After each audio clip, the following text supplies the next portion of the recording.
Today's symposium is part of a celebration of American craft that we call Spring Craft Weekend. The Masters of the Medium Award is given biannually to an artist in each of the 5 craft materials who has influenced their medium, who has demonstrated craftsmanship, and has contributed significantly to the craft field.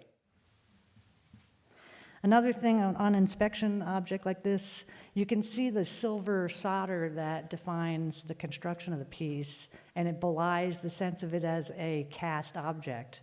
So I personally really enjoy the authority that I have as a maker to use construction as evidence of the thought process in a body of work, the reveal and the play that is our opportunity as master craftsmen.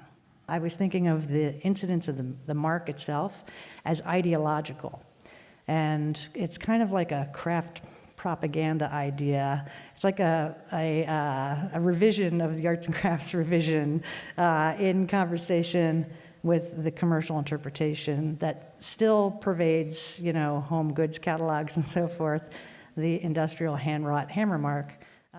It really was an underpinning and making a living. I mean, being an entrepreneur as an artist, that's a big part of my life, was how do I survive? And being able to use your talent as at the edge of your art and still make a living. That was always that little moment. So I don't teach, I don't have a university degree. I'm a practicing artist from the age of 18 or 19 years old.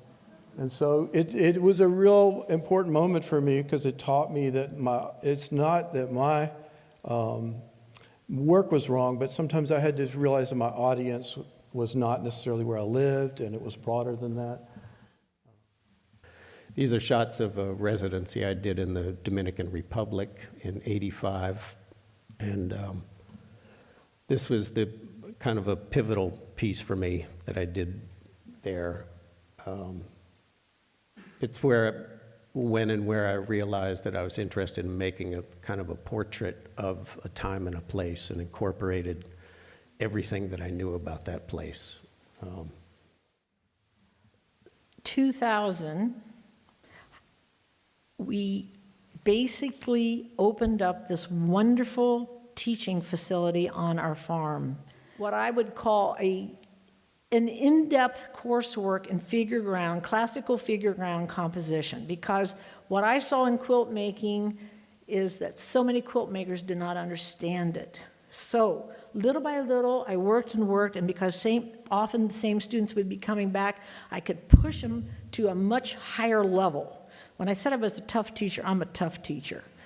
So I taught people to draw, with black fabric, to lay out their compositions on the wall.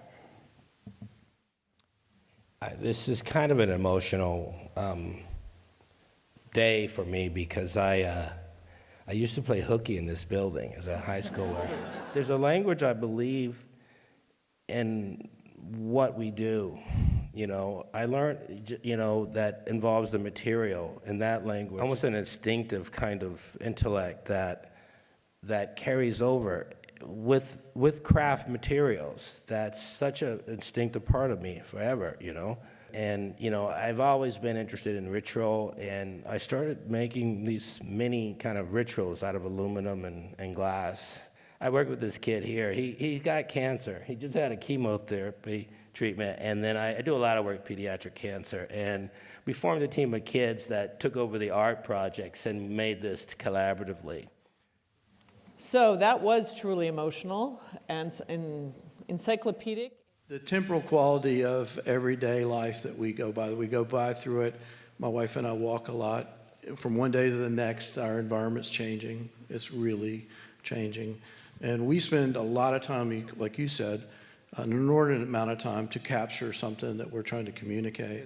The thing that I saw in all of our work is we play. We're players. Every last one of us. We're setting the stage. We're engaged in what we're doing.